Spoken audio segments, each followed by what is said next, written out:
안녕하세요. 워런 버핏처럼 매일 신문을 박전무와 함께 읽으면서 투자의 고수가 됩시다. 웜의 신박 오늘 7월 16일 화요일 순서입니다.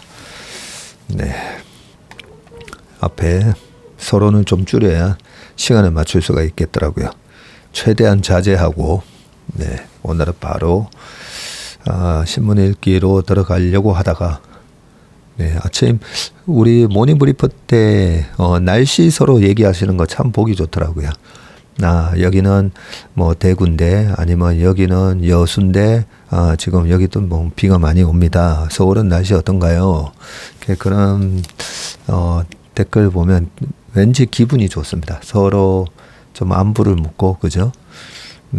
일상생활을 나누는 거잖아요. 일상에 지금 어떻습니다 하는데 서울은 확실히 비가 좀 지금 그쳤고요. 지금 여의도 공원에서 저기 뿅아리 같은 유치원생들 여기 산업은행이나 여기 보면 공공기관들 다 그 애들 돌봄 그런 유아원 이런 거 운영하잖아요. 그래서 그런지 자주 보입니다. 유치원 선생님들하고 우리 뿅아리 같은 아이들 애기들 막 노는 모습이 보이네요. 그 장마철에는 오히려 사고가 많이 잘 안 납니다. 그런데 보통 큰 비 피해가 보면 이 8월 달에 장마 다 끝나고 뜨거운 여름이 이제 끝나갈 무렵에 한 번씩 보면 큰 비가 집중 폭우가 쏟아지면서 한 번씩 큰 피해가 발생을 하는데 어쨌든 이번에 비 피해 조심하시고요. 우리가 주식 시장도 그렇고 항상 조심하고 있을 때 큰 하락장 안 온다고 했잖아요. 조심하고 있으니까. 그런데 우리가 좀 너무 방심할 때 항상 조심해야 됩니다. 방심할 때. 21년도에 웬만한 레버리지 포지션은 이제는 다 줄이셔야 됩니다. 2020년 8월 달에 한국경제신문하고 그 허랑 기자랑 했던 그 인터뷰의 썸네일을 지금 빚내서라도 주식 투자해라 이렇게 또 써서 제가 되게 좀 민망을 했었는데 사실 2020년 코로나 같은 경우에 오히려 모두가 다 경제 상황에 대해서 비관적일 때 그럴 때는 반대로 레버리지를 써서 질러도 되는 장이었지만 21년도에는 좀 거의 신신당부했잖아요. 레버리지 포지션 줄이시면서 자금 관리해야 된다고. 근데 21년 3월 달이었을 거야 아마. 우리나라에서 주식 제일 잘하는 분 하면 주식으로 제일 돈 많이 버신 분은 누굴까요? 그 빌황 CEO 분이시라고 계시는데 아마 UCLA 나오고 카네기 멜론에서 MBA 하셨을 건데 고등학교 때 부모님 따라 미국 가셨던 분이신데 한국 오셔가지고 현대증권에서도 좀 일하셨었고요. 타이거 펀드에서 거기 모셨던 분이 아마 거의 스승격일 겁니다. 그러고 나중에 독립하셔서 아큐고스 그런 운용사를 만드셨는데 21년 3월인가 그때 파산했습니다. 파산. 그 정도로 그때 아케고스의 그 주식을 갖고 있는 포지션이 정확하게 얼마인지는 모르겠지만 아무튼 한 15조 원을 한 번에 다 날리셨었죠. 그 반대 매매 나와가지고요. 근데 그 당시에 레버리지를 거의 한 4-5배를 썼다라고 알려져 있는데 21년 상반기면 얼마나 그 장이 좋았었습니까? 그죠? 21년 11월까지 시장이 계속 미국 시장 같은 경우에 계속 올라가는 시장이었잖아요. 그래서 우리가 투자를 할 때나 사업을 할 때나 어떤 경우에서도 오히려 다 이렇게 여러 여건이 21년 3월이면요. 그때 뭐 저희 회사에 뭐 자금을 맡기겠다고 막 몰려올 때라 했잖아요. 21년 그때 1, 2, 3월 달에 우리나라 교보문고 주식 서적이 전체 1등 했을 때입니다. 그죠? 항상 오히려 우리가 조심할 때보다는 방심할 때 항상 큰 위기가 오기 때문에 얘기하면서 그 부분은 꼭 말씀드려야 되겠다 싶어서 말씀드리고, 자 이제 웜의 신박 시작하겠습니다. 자 오늘 일단 첫 번째 기사가 조선입니다. 최근에 집난방 3% 나갔을 때 이선철 대표였나요? 저희 조선 좋게 봅니다. 미국 시장에 대해서는 되게 베어리시 하셨는데, 조선이라든지, 구경제 주식, 제가 보는 그 차이나 PPI나 이런 거를 저랑 거의 뭐 비슷한 매크로 지표들 많이 보시면서 이 매크로 배팅 하는 걸 좀 좋아하시는 것 같더라고요. 그래서 그런 얘기도 하고 해서, 안 그래도 태조 이방원 하면서 2023년 작년 상반기에 1파 상승이 있었잖아요. 조선주에 1파 상승이 있고 저가 수주 물량 때문에 계속 실적이 안 나오면서 많이 빠졌다가 작년 하반기하고, 그리고 이번에 올라오는데, 이번에 올라오는 게 약간 3파 상승의 느낌이 나서, 그래서 이런 시클리컬들이 한번 턴어라운드 하면 꽤 좀 오래 가는데, 아침에 모닝 브리프에서도 말씀드렸지만 이 산이 높으면 골이 깊고요. 골이 얼마나 깊었느냐, 즉 그 산업의 구조 조정이 얼마나 혹독했느냐에 따라서 그 다음 업턴 상승 사이클에서 그 상승의 길이와 폭이 결정이 되거든요. 얼마나 많은 구조 조정이 있었나. 자, 그런 차원에서 오늘 아침 모닝 브리프의 주부장의 리포트 한번 보시고요. 이 조선업 공부를 해보겠습니다. 보통 우리가 바닥에서 너무 많이 올라온 거 아니냐라고 그렇게 생각할 수가 있잖아요. 근데 항상 주식은 이 3파 상승에 들어가서 좀 먹을 줄은 알아야 되거든요. 자, 한번 보겠습니다. 첫 번째 기사입니다. STX 중공업 품은 HD 한국조선해양 선박 엔진 놓고 한화와 격돌입니다. 공정위에서 기업 결합 조건부 승인, STX 중공업이 중소형 엔진 맞고 HD 현대는 대형 생산에 집중이라고 되어 있습니다. 자, 먼저 이 표가 좋은 표가 나와 있네요. 글로벌 선박 엔진 시장의 점유율 현황인데요. 선박 엔진, 야, HD 현대중공업이 35%나 차지하고 있네요. 힘센 엔진인가 해서 현대중공업이 직접 개발한 엔진이 있잖아요. 자, 두 번째는 한화 엔진입니다. 13%. STX 중공업도 있는데 2%네요. 그러면 이거 다 합치면 50%다, 그죠? 글로벌 선박 엔진 시장의 50%를 우리가 하고 있네요. 근데 그럴 수밖에 없겠다 싶은 게, 지금 조선 시장을 우리랑 중국이 서로 거의 양분해서 갖고 있는 구조다 보니까, 그럴 수도 있겠다는 생각은 듭니다. 자, 한번 볼게요.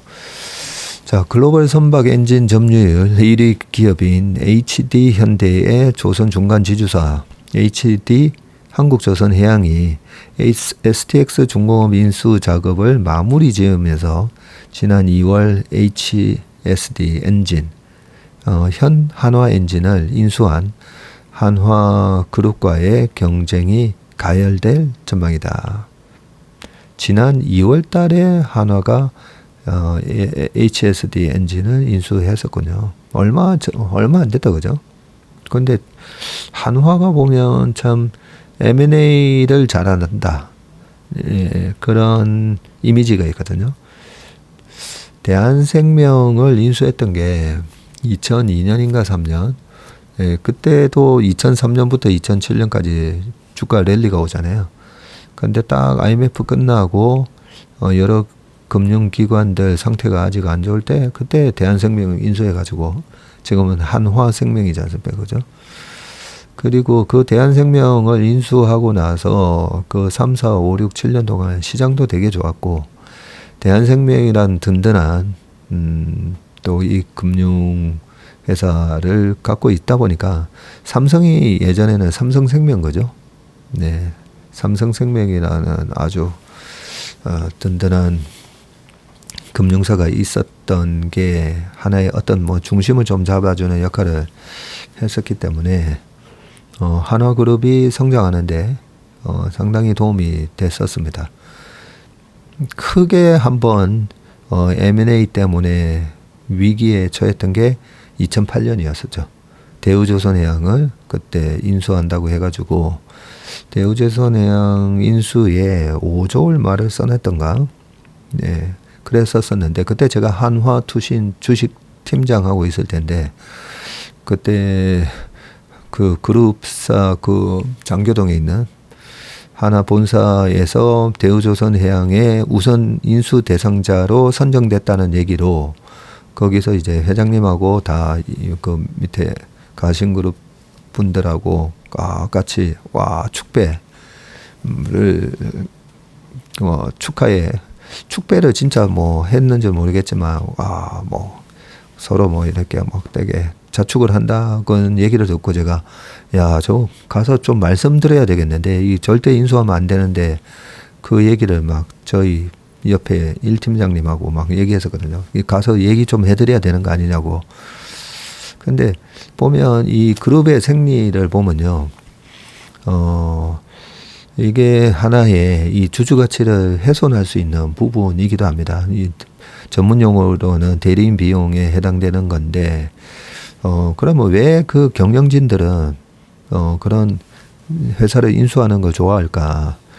예, 회사에서 위로 올라가면 올라갈수록 자리가 없어지잖아요. 그죠? 피라미드이기 때문에 사장님 딱 한 분 계시고, 그 밑에 부사장님 한두 분, 그 다음에 전무해서 올라가다가 결국은 마지막 이 한 자리를 차지 못하면 은퇴해야 되잖아요. 은퇴해야 되는데 자회사가 많잖아요. 그러면 자회사 사장으로 가면 되거든요. 그래서 약간 그때는 참 저거 독이 든 사건인데 근데 다행히 빠르게 금융위기 때문에 리만 사태 터지고 하면서 빠르게 그나마 이거 잘못 인수했다라는 걸 느껴서 그때 계약금 3천만 원 3천만 원이 아니라 3천억입니다. 최근에 보면 자꾸만 이 말이 헛나오는 경우가 많습니다. 어제 제가 이재규라고 했었더라고요. 중앙정보부장 김재규인데 그죠? 네. 자꾸만 말이 헛나오는 게 많은데 아무튼 그 3천억의 그 계약금을 줬는데 산업은행한테 줬었죠. 그걸 나중에 대우조선해양의 노조에서 실사나 이런 걸 방해했기 때문에 우리가 이거는 인수 못하겠다. 예, 그 노조 탓이니까 이거는 우리 잘못이 아니다. 계약금 돌려달라. 예, 그런 식으로 해가지고 어쨌든 그때 대우조선해양을 인수했어서 뭐 한화그룹이 아마 휘청했을 겁니다. 2015년까지 엄청난 부실을 만들어냈고 그 대우조선해양이 나중에는 보면 현대중공업하고 미포조선하고 전부 다 이제 막 빅베스 그 어닝 쇼크를 분기마다 발표하거든요. 2014년에. 근데 대우조선해양만 실적이 나쁘지 않네 였어요. 근데 그게 말이 안 되는 거였죠. 삼성중공업, 현대중공업, 미포조선 다 어닝 쇼크가 나오는데 대우조선만 안 좋게 나올 리가 없잖아요. 결국은 나중에 다 그게 분식회계였다라는 게 또 알려집니다. 조선에 대한 이 과거 스토리, 2007년, 8년까지 있었던 그 조선의 큰 빅사이클에 대한 얘기를 조금만 더 말씀드릴게요. 2002년도에 현대중공업 주가가 2007년, 8년 초 고점까지 한 40배 올랐어요. 40배. 40배 오르고 이익도 700억에서 한 1조 4천억이니까 한 이익도 한 20배 올랐죠. 그리고 그런 현대중공업이나 이런 조선사에다가 조선의 그 배를 짓는 프로세스 오늘 아침에 주부장이 살짝 언급을 했었는데 이 배의 그 후판을 가지고 와서 배의 선체를 블락화 해가지고 갖다 붙이거든요. 그런 블락을 만들 때 최근에 인수됐었던 그 회사도 있고 SK그룹에 인수됐던 삼강 M&T였나요? 네, 뭐 그런 회사도 있고요. 그 삼성중공업에다가 블락 만들어서 납품하는 걸로 돼 있었었는데 후육관관이라고도 하고 그 다음에 그 뭐 태웅 같은 회사들이 있잖아요. 그런 회사들이 130배 올랐거든요. 주가가 당시에 130배. 그렇게 올랐는데 지나친 가수요. 2001년도에 시작된 그 중국의 WTO 가입 이후에 중국에 엄청나게 싼 공산품을 만들어내고 그걸 갖다가 미국으로 전 세계로 실어 나르고 거기에 엄청난 또 컨테이너선 필요하고 그렇게 공산품을 만들어내야 되니까 또 뭐가 필요합니까? 원자재를 또 중국으로 이렇게 갖다 실어야 되잖아요. 그러면 원자재를 나르는 또 벌크선이 필요하고 네 그런 거 할 때마다 다 기름이 다 들어가다 보니까 유조선도 필요하고 그런 기름에 대한 수요도 막 증가하니까 네, 유가도 당시에 140불까지 급등하고 뭐 이래저래 그러면서 조선업에 슈퍼 사이클이 왔었고요. 그 대가는 나중에 2015년까지 혹독하게 치러집니다. 그래서 산이 높으면 골이 깊고 골이 깊으면 산이 높은데 그 슈퍼 호황 때 만들어졌던 배들이 지금 그러면 2004-5년부터 만들어졌다고 보면 지금 20년을 딱 넘어가게 되고 그 사이에 있었던 변화가 이 에코 선박 그죠? 친환경에 대한 규제가 많아지다 보니까 최근에는 친환경 선박 그때하고는 좀 달리 친환경 선박 쪽에 대한 수요가 많아지고 거기에 대한 또 우리나라 조선업의 경쟁력이 있다 보니까 지금 이 조선 사이클이 거의 20년 만에 다시 시작되는 사이클이다. 그렇게 봐지는데 아무튼 그때는 우리나라 한국 조선사가 뭐 압도적인 경쟁력을 갖고 있을 때였고요. 지금은 이제 중국하고 경쟁해야 된다는 게 또 차이점이 있기 때문에 이번 조선 사이클 역시 2004, 5, 6, 7년도의 그 사이클만큼 강할 거라고는 생각하지는 않습니다. 서론이 너무 길었습니다. 자, 다시 한번 읽어볼게요. 어디까지 읽었는지도 잘 모르겠네요. 자, 공정거래위원회 조선업계에 이르면 이날 공정위는 한화 엔진의 선박 엔진 핵심 부품인 크랭크 샤프트를 3년간 안정적으로 공급하는 조건 하에 HD 한국조선해양의 SDX 중공업 인수를 승인을 했고요. 조건부 승인의 이유는 독과점 우려인데요. 현재 한화 엔진은 이 크랭크 샤프트의 80%를 두산 에너빌리티 그리고 20%를 STX 중공업 측으로부터 공급을 받는 거군요.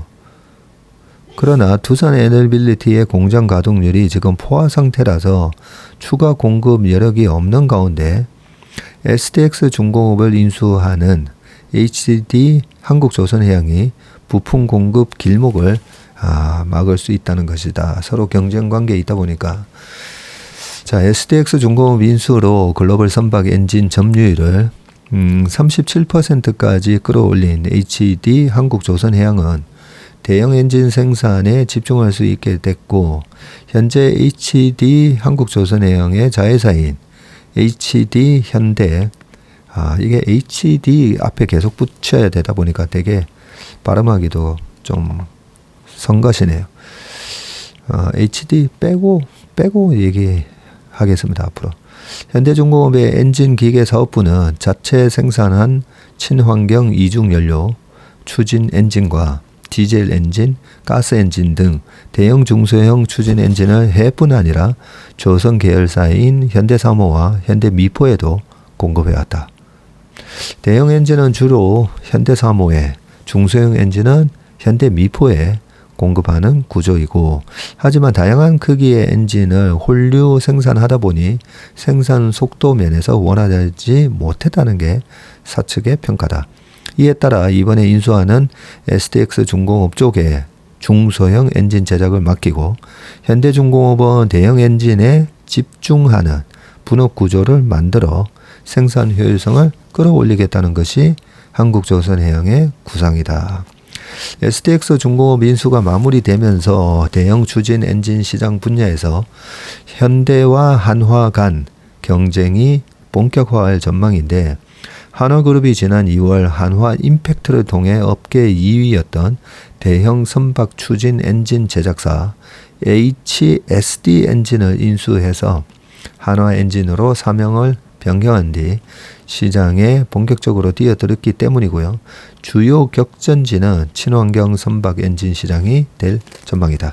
국제해사기구 IMO 등이 주도하는 해양 환경 규제 여파로 선박 DF 엔진 등의 수요가 급증하는 추세여서이고요. 미국 시장조사기관 마켓앤마켓은 환경 규제 여파로 전 세계 선박용 엔진 시장 규모가 지난해 128억 달러, 약 한 17조 원에서 29년이 되면 21조 원으로 18% 커질 것으로 내다봤다.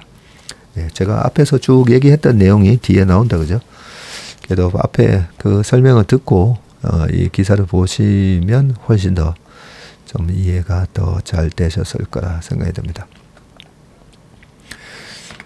자, 두 번째 기사인데요. 구글 사이버 보안에 사상 최대 31조 원 베팅입니다.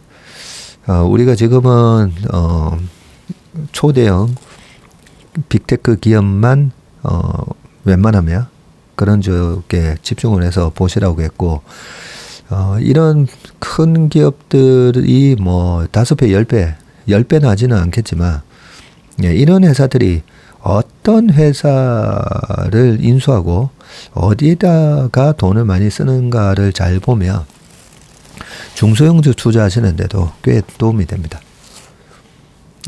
안갑성 기자, 매경자이언티의 스스로 쫄보 투자자라고 얘기하면서 진행을 아주 재밌게 했던 우리 안갑성 기자의 기사네요. 자, 구글 모회사 알파벳이 세계 클라우드 시장 내에서 입지를 강화하기 위해서 회사 역사상 최대 규모의 기업 인수에 나섰는데, 월스트리트저널은 소식통을 인용해서 알파벳이 사이버 보안 스타트업 위즈를 230억 달러? 31조에 인수하기 위한 협상을 진행하고 있다고 보도를 했네요. 알파벳은 인수 대금을 대부분 현금으로 조달할 계획인 것으로 전해졌고요. 협상이 곧 성사를 앞두고 있다고 전했는데, 만약 인수가 현실화되면 알파벳이 2012년 모토로라의 모빌리티를 125억 달러에 인수한 이후 회사 역사상 최대 규모의 기업 인수 거래가 될 전망이라고 합니다. 자, 위즈는 뭐 어떤 회사인가? 인공지능이 실시간으로 사이버 위협을 탐지하고, 지능이 사이버 위협을 실시간으로 탐지하고 이에 대응하는 기능을 갖춘 클라우드 기반 사이버 보안 소프트웨어를 제공한다고 합니다. 이스라엘 출신의 사이버 보안 전문가로 마이크로소프트 임원을 지냈던 아사프 라파포트 CEO가 2020년 이스라엘인 공동 창업자들과 함께 설립을 했다고 합니다. 이야. 자, 위즈는 올해 5월 앤드리슨 호로위츠, 세코이아 캐피탈 등 유명 벤처 캐피탈이 대거 참여한 투자 유치에서 10억 달러를 받으며 기업 가치를 120억 달러로 평가를 받았었고요. 위즈는 지난해 약 3억 5천만 달러의 매출을 달성을 했고 한 5천억 정도, 포춘 100 기업의 40%를 고객사로 두고 있다고 밝혔네요.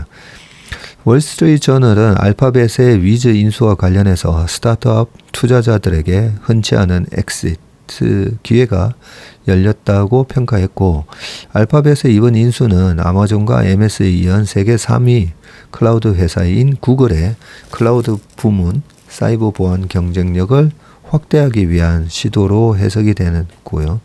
시장조사 업체 슈타티스타에 따르면 올해 1분기 기준 세계 클라우드 시장 점유율에서는 아마존의 AWS가 31%로 1위, 그리고 MS의 애저가 25% 2위.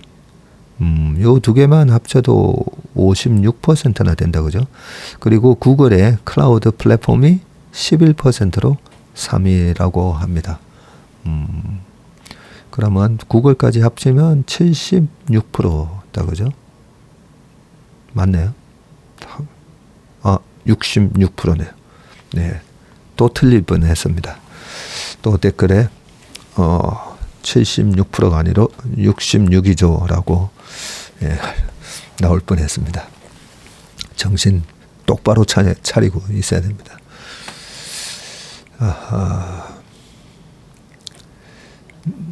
자, 억대 소득 10대, 20대 유튜버 1,300명이나 된다라는 뉴스가 있어서 네.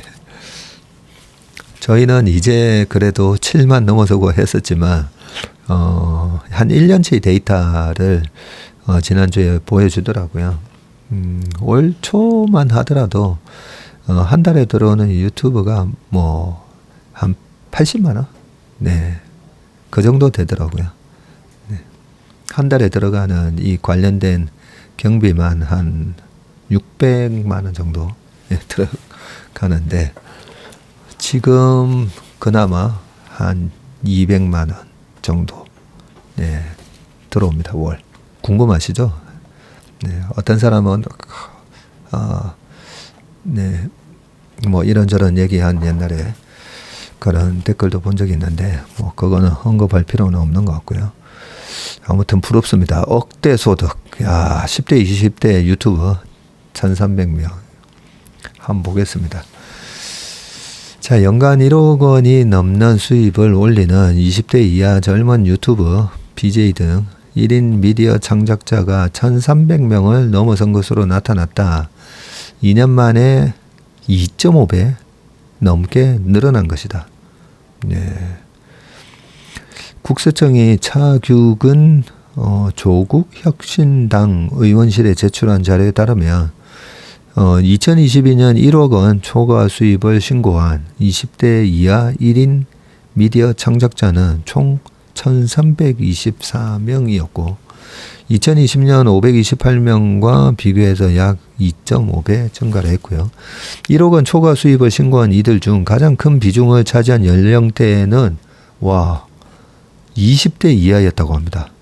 이야, 1억 원 초과 수입을 신고한 1인 미디어 창작자는 총 2,781명이나 되네요. 이 중에서 20대 이하가 약 47.6%를 차지했다고 합니다. 야, 뭐해서 이렇게 돈을 벌고 있죠? 자, 30대는 1,071명, 38.5%고, 40대 273명, 9.8%이고요. 50대 이상도 있긴 있네요. 113명입니다. 50대 이상. 경제 유튜브 분들이신가요? 경제 유튜브 해가지고는 돈 이렇게 못 벌 텐데. 이야, 50대 이상. 절대 경제 유튜브에서는 나올 수가 없습니다. 40대에 우리 슈카는 40대잖아요. 슈카는 여기 속하겠네요. 273명 중에 1명. 네, 속할 건데, 지난번 신사임당도 그랬을 거고요. 자, 아무튼 빈익빈 부익부 현상이 나타나고 있는데, 전체 1인 미디어 창작자 중에서 80%에 해당되는 31,481명은 연간 2,500만 원 미만의 수입을 신고했고요. 반면 1억 원 초과 수입을 신고한 1인 미디어 창작자는 2,781명으로 전체 한 4만 명 중에서 7% 수준입니다. 야, 그래도 4만 명 중에서 상위 7%면 1억 이상 수익을 얻을 수 있다면 다른 업종에 비해서는 그나마 좀 괜찮지 않나 하는 생각이고요. 네. 자, 유튜브 수익이 급증하면서 과세 사각지대가 커진다는 우려가 나오고, 구독자들이 후원금을 개인 계좌로 송금한 경우에는 자진 신고한 후원금을 제외한 거래 내역은 포착하는 것이 현실적으로 어렵기 때문이다. 차 의원은 후원금으로 소득을 올리는 경우 현재로서는 이를 과세할 방법이 없다면서 뭐 블라블라 있고요. 자, 한편 1인 미디어 창작자의 수익 금액은 2019년에 875억이었다가 2020년에 4,520억이 됐고요. 2021년에는 8,588억이 됐고요. 1,000억, 4,500억, 그 다음에 9,000억. 요렇게 생각하면 되겠네요. 자, 신고 인원 또한 2019년에는 2,776명이었는데 21년에는 3만 명, 34,219명이 됐다고 합니다. 그런데 21년에 비해서 지금 작년에 39,300명이니까 5,000명밖에 2년 동안에 5,000명밖에 안 늘었네요. 자, 유튜브 열풍에 국세청은 2019년 이들이 종합소득세를 납부하면서 선택하는 1인 미디어 창작자 업종 코드를 아예 신설도 했다고 합니다. 근데 이 유튜브가 저희가 매일 아침 모닝 브리프하고 그죠? 저희 웜의 신박하고 그리고 기업 분석한 거 올려드리고 뭐 이렇게 열심히 뭐 열 몇 명이서 매일같이 저희가 회의하는 자료 이렇게 올려드려도 아까 200만 원이 안 된다 했었잖아요.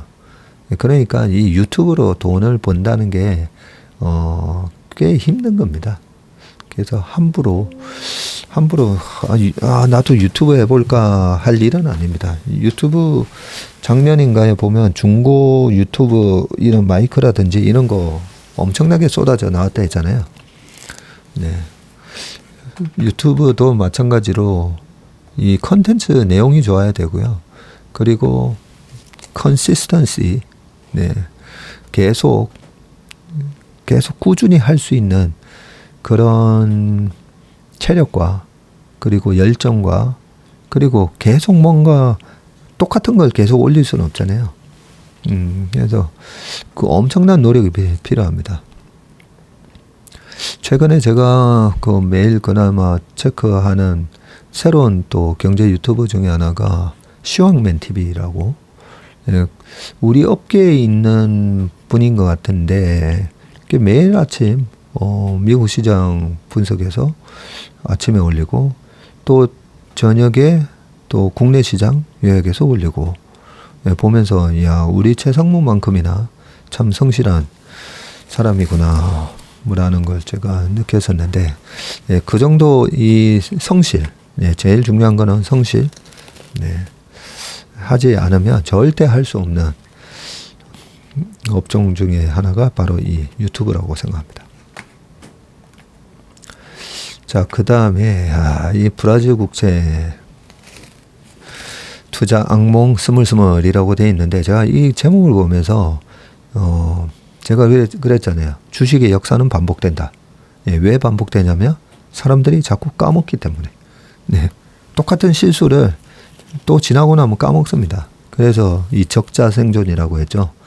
제가 웬만하면 오늘 들은 내용을 안 까먹기 위해서라도 이 댓글에다가 오늘의 핵심 내용 반드시 오늘 기억해야 될 단어 한 3개 정도 딱 이래 적어보시면 좋다고.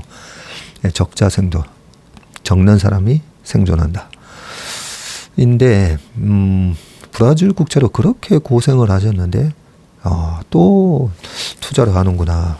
이 브라질 국채가 처음 이렇게 막 팔렸던 게 2011년, 12년, 13년 요맘때거든요. 네, 좀 읽어보겠습니다. 올해 초 채권 투자자 A씨는 향후 금리 인하를 기대하고 브라질 국채 10년물을 매수했다.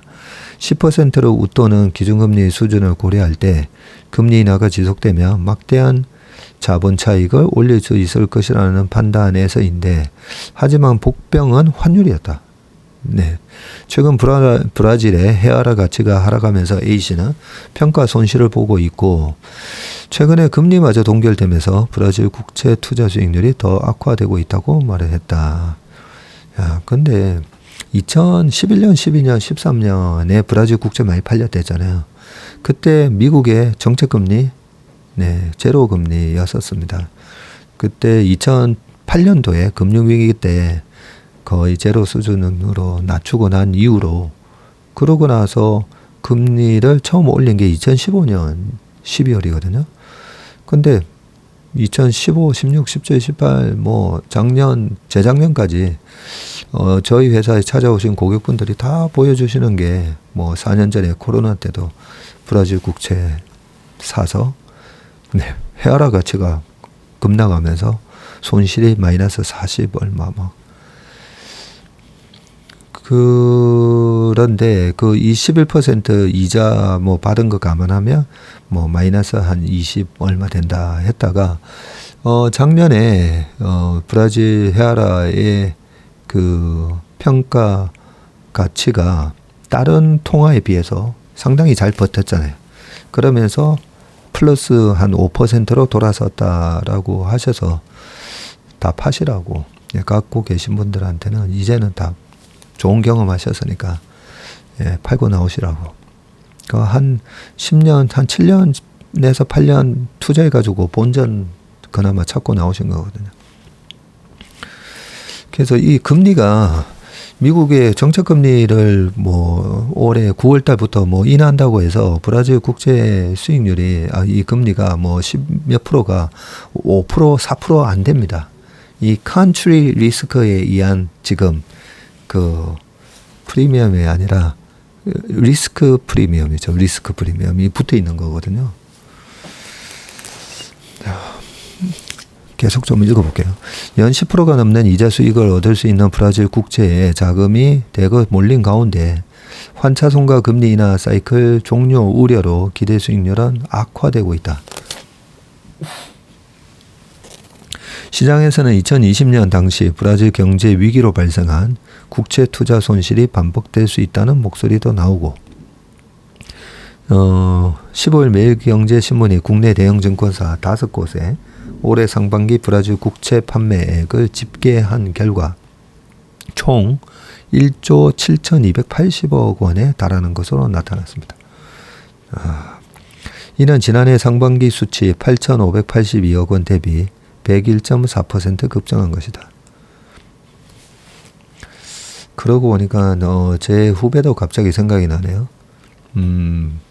작년에 10월 달에 금리 고점에서 정말 기가 막히게 그 아버님 채권 뭘 사드려야 되나 해서 그때 국채를 잘 저걸 했었는데, 금리가 쭉 떨어지면서 그냥 이익 실현하고 나왔어요 해서 막 되게 고맙다고 여의도 와서 저녁도 사주고 했었었는데, 그러고 나서 나중에 하는데, 형 저 브라질 국채에 들어갔어요 라고 하길래 제가 아무 말 안 했습니다. 그냥 본인도 이 경험이 중요하기 때문에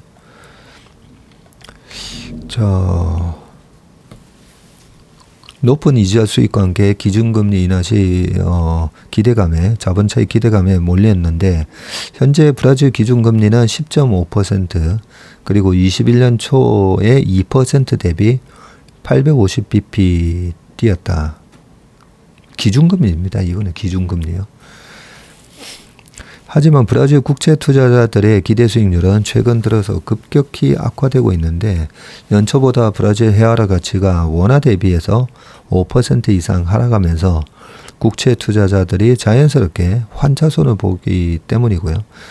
헤아라 대비 원화값은 254원이네요.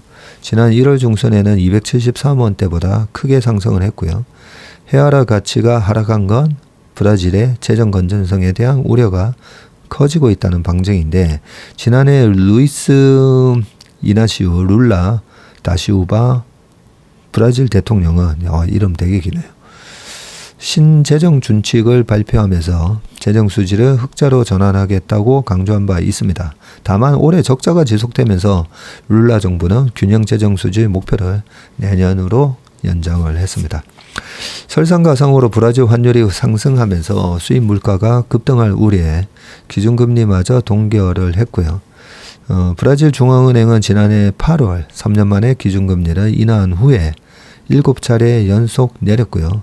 하지만 그래요? 기준금리를 3년 만에 인하한 후 7차례나 연속 내렸군요. 벌써. 하지만 지난달 19일에 기준금리를 만장일치로 동결했고 이는 금리 인하 사이클이 조기 종료될 것이라는 시장의 우려로 이어졌습니다.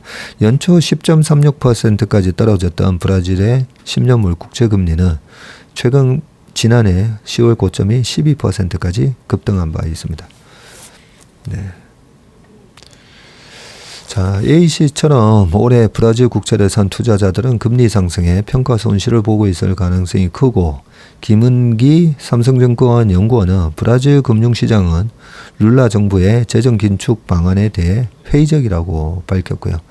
일각에서는 현재 환율과 금리 수준을 고려할 때 신규 투자 진입에 매력적인 구간이라는 분석도 있습니다. 그럼에도 금리 변화에 따른 변동성이 크고 듀레이션이 긴 장기채 위주 투자는 주의해야 한다는 지적입니다. 박민영 신한투자증권연구원은 신용등급이 투기등급에 위치해 있는 만큼 강세 재료보다 약세 재료에 민감하게 반응한다고 말을 했습니다. 네. 뭐 사신 분은 어쩔 수 없지만 제가 그 후배한테도 후배가 잘 몰라서 형 이거 저 아버지 자금인데 어떻게 해야 되나 해서 네, 그렇게 했었던 건데 제가 30년 동안 이 투자하면서 뭐 일식집 같은 거 투자해 가지고 날리기도 하고 네, 잘 모를 때 옵션 투자해서 날리기도 하고 그런 실패 사례도 많이 드리잖아요. 말씀드리는데 그런 실패의 경험을 통해서 앞으로 그런 실수와 실패가 반복이 되면 안 되니까 원칙을 정해야 되거든요.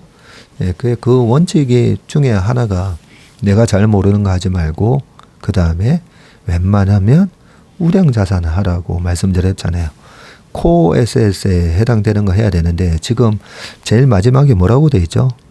브라질 국채는 신용등급이 투기등급입니다.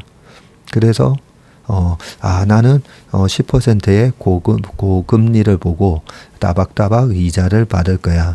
마치 상당히 안전한 그런 자산에 투자한 것처럼 보이지만은 이 채권의 등급 자체가 투기 등급입니다.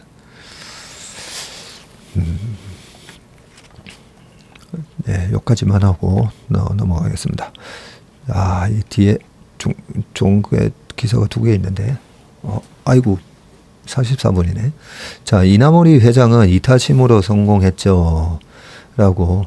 양주는 인천대 경제학과 교수께서 이나모리 가즈오, 이 경영의 신으로 불리는 일본에서, 이분에 대한, 책을 아마 쓰신 것 같아요, 보니까. 예, 이 출판사에서 책 좀 보내주면 참 좋겠는데. 예, 잠깐만 읽고 넘어갈게요. 일본에서 경영의 신으로 불리는 고 이나모리 가즈오 교세라 회장 1932년에서 2022년까지 사셨고요. 65세 은퇴 후에 승려가 되시기도 하셨군요. 불교에 귀의했던 그는 훗날 총리의 간곡한 부탁으로 2차 파산 직전에 일본 항공 잘 회장직을 수락을 했고요. 고작 8개월 만에 흑자 전환에 성공하는 기적의 과업을 또 이뤘다고 합니다. 본인 회사 교세라, 이 교세라 창업 후에 55년간 단 한 번의 적자도 없던 경영의 신 이나모리 회장의 강연 내용이 신간 경영 이나모리 가즈오 원점을 말하다. 21세기 북서네요. 21세기 북서에 한번 얘기를 해봐야 되겠네.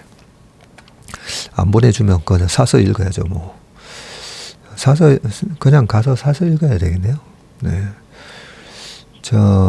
아무튼 이나모리 회장님에 대한 이 얘기가 쭉 있는데, 왜냐면 저도 이제 회사를 경영하는 입장이다 보니까 이런 분들은 어떤 그런 원칙과 철학과 이런 규율 같은 게 있었을까, 네, 이런 생각이 들어서고요. 자신은 속칭 공돌이여서 아무것도 몰랐기 때문에 경영 현장에서 도덕적으로 옳은 일만 추구했다고 합니다. 어린 시절 부모님께 야단 맞으며 배웠던, 즉 사람으로서 기본적으로 해야 하는 일을 의식하며 회사를 꾸렸다는 거죠. 배운 지식으로 행하는 것이 아니라 이미 몸에 밴 지혜에서 이나모리 경영이 시작됐습니다. 그래서 또 돈을 버는 것, 그것은 사업자의 본능인데 이나모리는 그러나 이기심 대신 이타심을 추구했다고 합니다. 참 재밌게도 이나모리 회장은 이타심을 발휘한 기업이 오히려 잘 됐다고 확신을 했다고 하고요. 본인 회사보다 발주처, 수주처의 이익을 먼저 살피고 사장은 본인보다 임직원 행복부터 우선시하는 거예요. 이건 상식에 반해 보이지만 이나모리 회장은 자기 철학이 옳았음을 직접 증명을 했다고 합니다. 그의 회사 교세라는 이타심이라는 바위 위에 쌓아 올려진 회사입니다. 네, 교사라는 세라믹을 소재로 첨단 전자 부품을 만드는 기업으로 1959년에 창업을 했고요. 도시바, 산요, 소니 등 굴지의 기업은 이 신생 기업에 눈길조차 주지 않았는데 숱한 실패를 경험한 이나모리 회장은 결국 우리 제품을 사줄 곳은 미국이라고 판단하고 해외 시장을 노크를 했다고 하고요. 화장실에 가서 미국을 가서 미국인을 설득을 하려면 그들의 일거수일투족을 몸에 체화해야 한다면서 진집 좌변기에 앉아보는 연습까지를 했고, 이건 단순한 농담이 아니라 한 인간이 자기 목표에 가닿기 위해서 과연 어디까지 집중했는가를 말해주는 결정적인 대목이라고 합니다. 그게 이나모리식 무아지경인 거죠. 교세라는 결국 미국 시장에 진출에 독점 계약을 맺습니다. 그런데 여기서는 집중력이라고 표현되어 있지만 저는 이걸 보면서 이분은 이나모리 회장님은 참 이 공감 능력이 참 뛰어난 분이셨겠다는 생각이 듭니다. 네, 뭘 어떻게 해야 그 고객이 좋아할까? 어떻게 보면 스티브 잡스의 아이폰, 그 전에 있었던 아이팟, 모든 것이 다 보면 그 전에 뭐 맥북 처음에 나왔을 때도 보면 이 인터페이스가 어떻게 하면 이 사용자가 좀 편하게 할 수 있을까? 네, 그런 소비자가 뭘 불편해 할까? 이런 거에 대한 저는 공감 능력에서 시작됐다고 생각하거든요. 그리고 그 사용하는 사람들의 불편함을 해소해 주겠다라는 그 이타심, 그게 저는 공통된 게 아닌가라는 생각입니다. 네, 그 뒤에는 좀 읽어보시고요. 이거 시간이 다 됐습니다. 마지막 매경 이코노미스트, 코스트코는 어떻게 충성 고객을 만드나? 이거 시간이 다 돼가지고 이 코스트코 한번 그 실제로 많이 이용하시는 분들 되게 많잖아요. 그죠? 멤버십 수익, PB 제품 활용해서 마진율 낮춰 가격 경쟁력, 최적 서비스, 쇼핑 환경을 제공하고 업의 본질로 찐팬 만들어서 멤버십의 갱신 비율이 무려 90%라고 합니다. 네, 그 비결은 뭔지 한번 읽어보시길 바라겠습니다. 네, 오늘 몸의 신박은 여기까지 하겠습니다. 오늘 하루도 행복하고 안전하고 건강한 하루 되시길 바라겠습니다. 고맙습니다.